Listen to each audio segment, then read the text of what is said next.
Love is like a blessing from the King's. Only love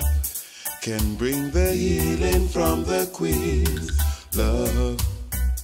is like a blessing from the King's. Only love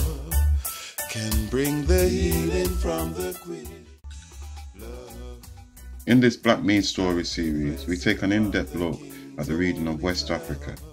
defined in a broad context as being as far north as Mauritania and as far east as Chad, with the Central African Republic on the southeast curving into Cameroon. In the final part of our series on the Black Mestory of West Africa, we look at what was happening across our previously identified West African region during the 20th century of the Common Era, up until 1963, the year when the first meeting of the OAU was held. Following on from part 5, when we covered the whole of the 19th century in the West African Mestory, where we see a steep decline in the number of Africans being trafficked across the ocean during the first half of the century, to the gradual colonialization of the whole region, mainly by the European powers of Britain and France, as part of their agreed Scramble for Africa policy before the start of the 20th century. Germany would also claim territory at Cameroon and Togo towards the end of the century, whilst Liberia, a colony of the USA since the 1820s, was formally granted its independence in 1863, making it the only nation in the West African region free from being ruled over by the white Western European powers by the start of the 20th century. Britain, which had already, as briefly mentioned in part 5, removed the Royal Niger Company previously entrusted with authority over the Nigerian region, invaded into and conquered the territory that was the base of the Aro Confederacy towards the east of the modern-day country, illustrating the intention of the British Crown to be able to demonstrate a dominant presence over the whole land. Throughout the first decade of the century, France set about attempting to organise its claimed territories into actual possessions, starting in the Central African Republic, where they entered into battle with the brutal Arab Sudanese rulers in charge of that territory there, defeating them by 1903. It also started expanding its French West Africa region, which included Senegal, Guinea and Mali, to include Ivory Coast, Benin and Burkina Faso in the following year, whilst firming up its position over Mauritania as a colony. On the eastern side of the West African region, they had begun merging both Chad and the Central African Republic into its French Equatorial Africa territory by 1910, along with Gabon and Congo. The next 30 years from here would coincide with the era of the Great Wars of Europe, involving all three major colonizers in the region. The start of the war in 1914 would quickly spread to West Africa, with Britain invading into German Cameroon from Nigeria after it had completed its total takeover of its claimed Nigerian territory, gaining victory over the German colony 2 years later. Britain would also invade into German-controlled Togoland from their territory in Ghana, which they called the Gold Coast, in unity with France, who attacked from its French West African territories in the north and in the east. The conscription of Africans into the French army to fight for the French cause in its wars, and the perceived weakening of their authority in French West Africa, particularly around present-day Burkina Faso, brought a level of discontentment that would spur on an anti-colonial indigenous uprising beginning in 1915. The actions of the insurgency would continue until 1917, when France were finally able to regain its authority over the territory, and in 1919 they would separate 5 districts out of its French West African territory to form Upper Volta, the present-day Burkina Faso, coercing its African population into the forced production of cotton for export. A venture that would ultimately be doomed to disaster because of the oppressive system that the brutal French governor of the territory put its people under. In the same year of 1919, as the First Great War in Europe came to an end, German Cameroon was broken up and split between Britain, who took control in the west next door to its Nigeria colony, and the French, who took control of the majority of the territory towards the east, bordering onto its French Equatorial Africa territory. Togoland would share the same fate a few years later, in 1922, being split between Britain, again in the west, neighbouring their Gold Coast territory, and France in the east, bordering onto present-day Benin with its Upper Volta territory in the north. Both former German colonies designated as being under League of Nations mandate, meaning that the country that such countries were passed on to had agreed to ensure that all the people of those territories would be offered their basic rights equally. France were finally successful in taking actual control in its claimed territory in Niger, something that was undoubtedly delayed by the start of the Great War in Europe just a decade earlier. After the failure of its cotton exporting venture in Upper Volta, the territory was broken up by France between the Ivory Coast, the French Sudan, which is present-day Mali, and Niger in 1932, but would be returned to its French Upper Volta borders after the Second Great War in Europe in 1947, as anti-colonial feelings were on the rise across the whole West African region. The post-war anti-colonial fever was spreading across the whole West African region as more and more Western-educated Africans started to become more politically active, forcing their European colonial rulers, specifically Britain and France in West Africa, to begin reconsidering their position. By 1954, Nigeria would become the first West African nation to be granted semi-autonomous status since the era of colonialism started.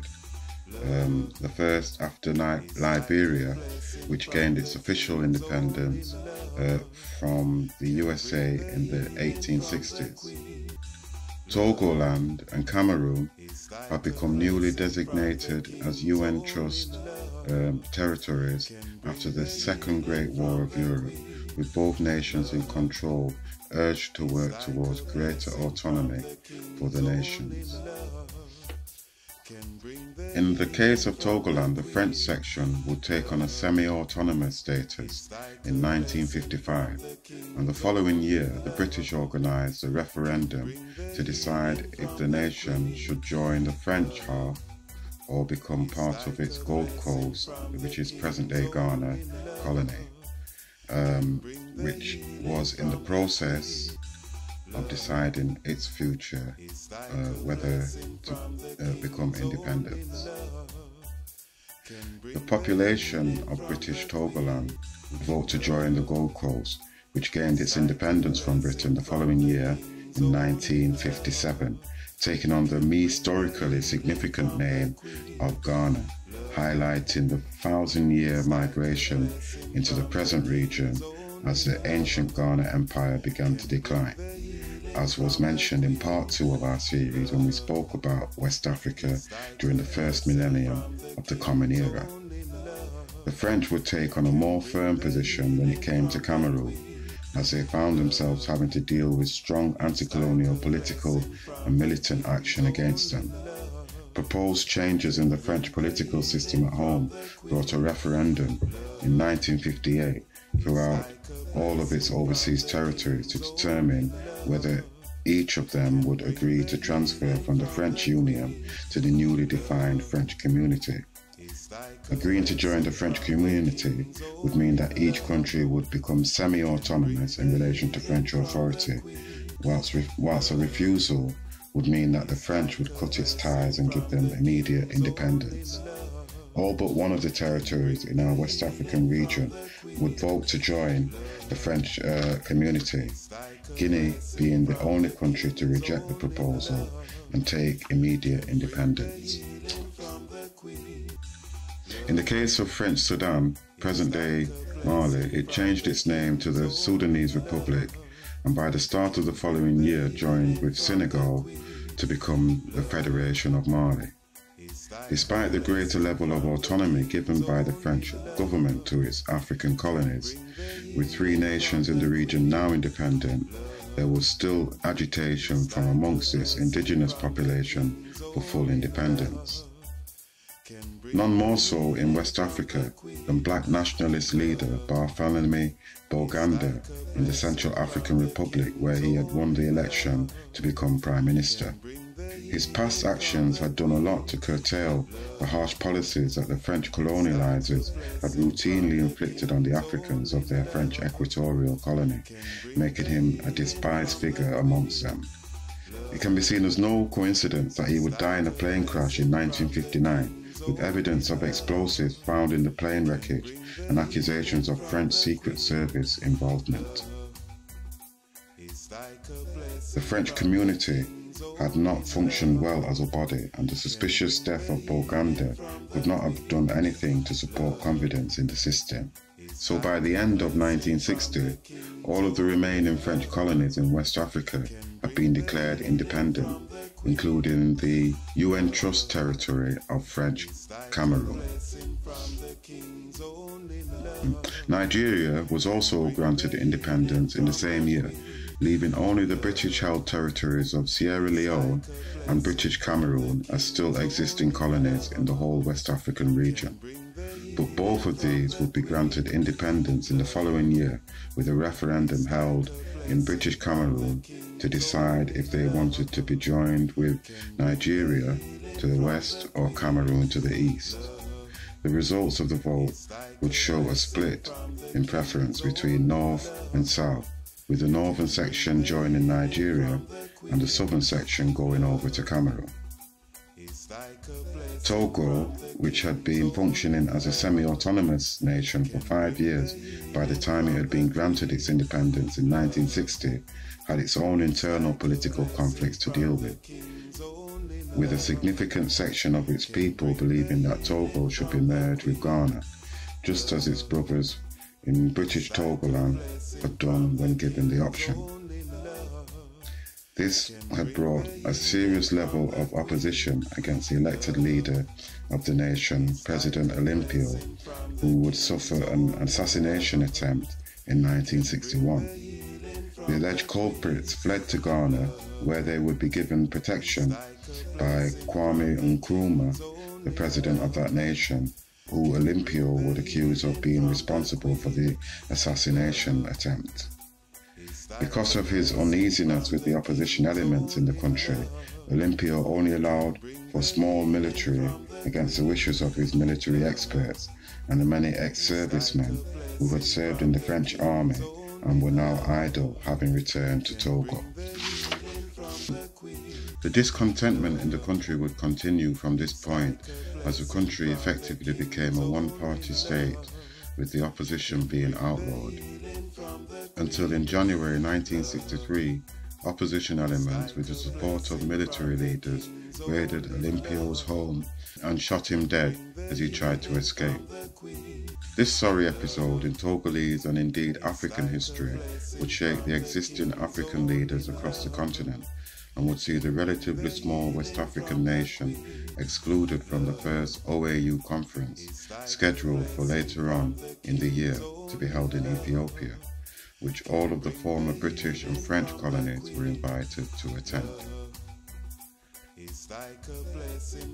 So in the West African region, from the start of the 20th century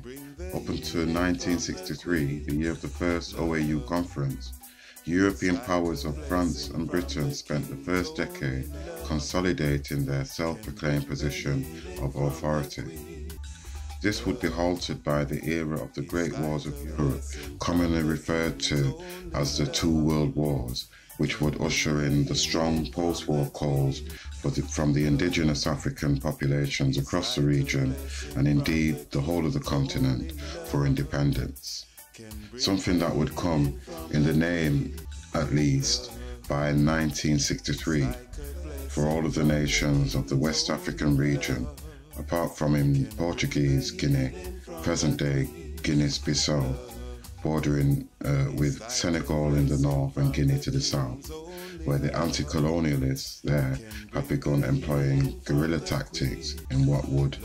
be a long struggle for independence from Portuguese rule in what was the first and the last European-held colony in West Africa. Love is like a blessing from the King's. Only love